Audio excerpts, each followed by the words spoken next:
Human, wake up. Wake up. Yes, I'm aware it's the middle of the night, but I am a nocturnal creature, and I had some thoughts running through my head, and I needed to talk about them. Yes, now is a perfectly appropriate time. I'm sorry, did you have something to get up for tomorrow that I wasn't aware of? Exactly. Now, do that thing you do where you sit there and listen to me and then suddenly make everything feel better. Look, I was thinking, okay? I couldn't sleep. Then now you're not going to be able to sleep, so we're both suffering together. Now, do you remember the talk I had with you about contentment and happiness and love and all of those other things? It was a while ago. Well, I thought the two of us moving out to this cabin in the middle of nowhere for the winter would be, well, rather lovely. But it has been. But, well, I was thinking about happy endings. How there's always going to be an end. You know all of the classic stories, fairy tales, and it all ends happily ever after, but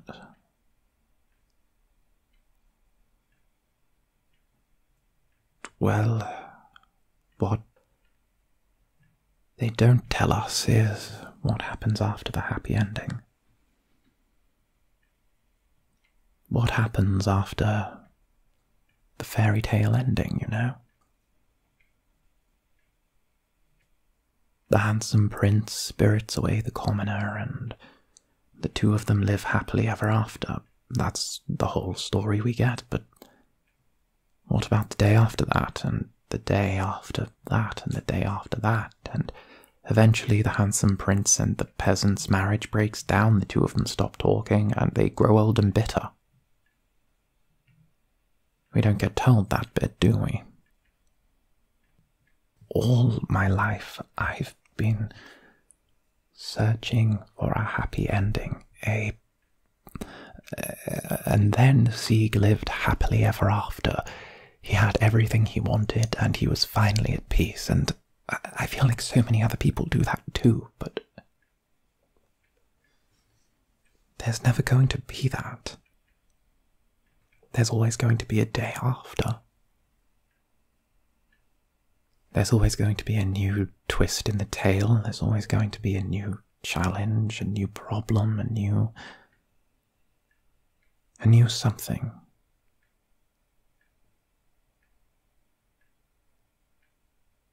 Have you ever just wanted 100% of something? It doesn't have to be something good, it's just something. A feeling, an emotion, an overriding sense of something that isn't futility. I guess that's half of the problem with being a vampire. Humans get their ending, you know, they get the old deathbed, the goodbye, adios, so long, farewell. Vampires always get another day. I mean, look at you, for example. You're so human. It's almost endearing, really. You know, you've got the little smile you do, and the haircut, and the whole not realizing how ephemeral your existence is. But you have something. You have this drive to keep going, this drive to see another day, and it's one of the things I like the most about you. It's something that's rather, well, like I said, endearing.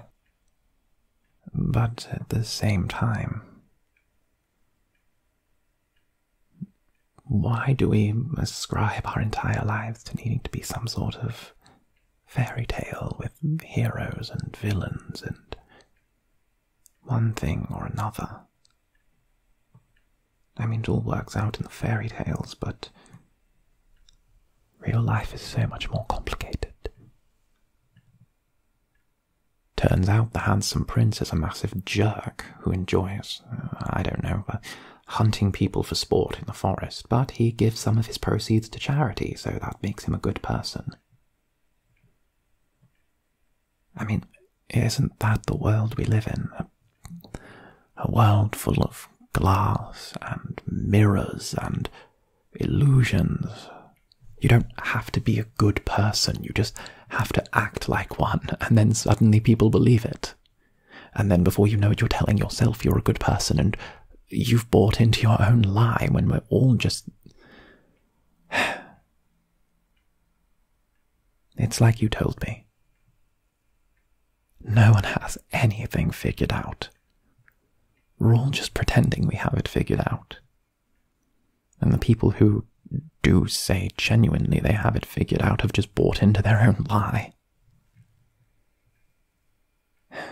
And yes, I know it's terrible of me to wake you up in the middle of the night.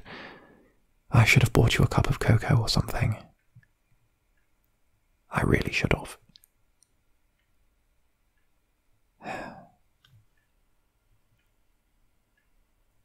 I was thinking, let's move.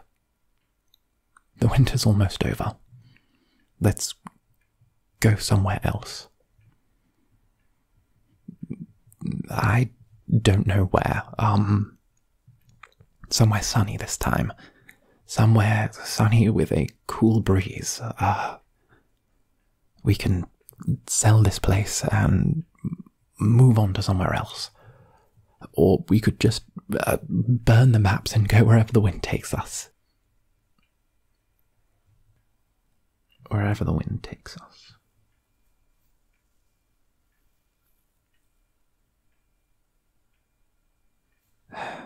I don't get why I can open up to you like I do. You know, I don't even want to drink your blood. Never had the urge. Never, ever, ever, ever. I find that rather strange. Even when I had you all, the first time we met, I swooped you up in one fell sweep, or sweeped you up in one fell swoop. Something. And was going to do the old drain thing. I still couldn't bring myself to do it.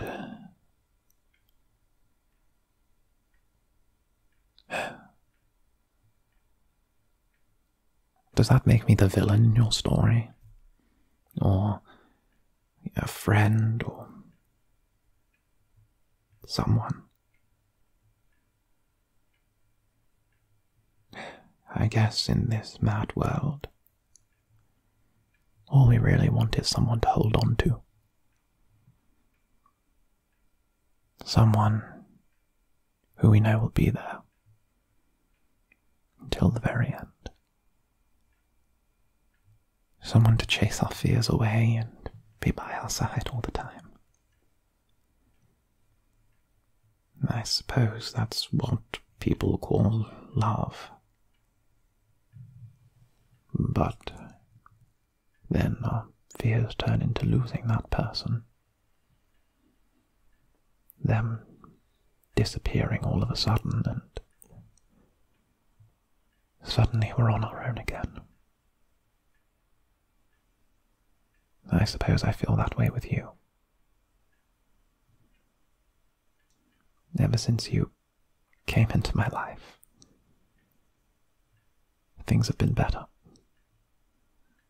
I feel like I've had some direction with you here, and I enjoy supporting you. I suppose that's a kind of love, isn't it?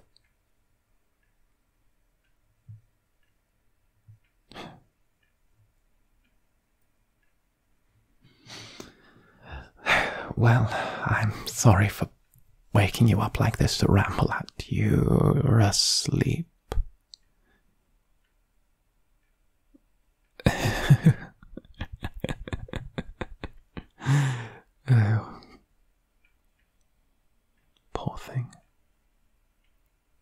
must be exhausted.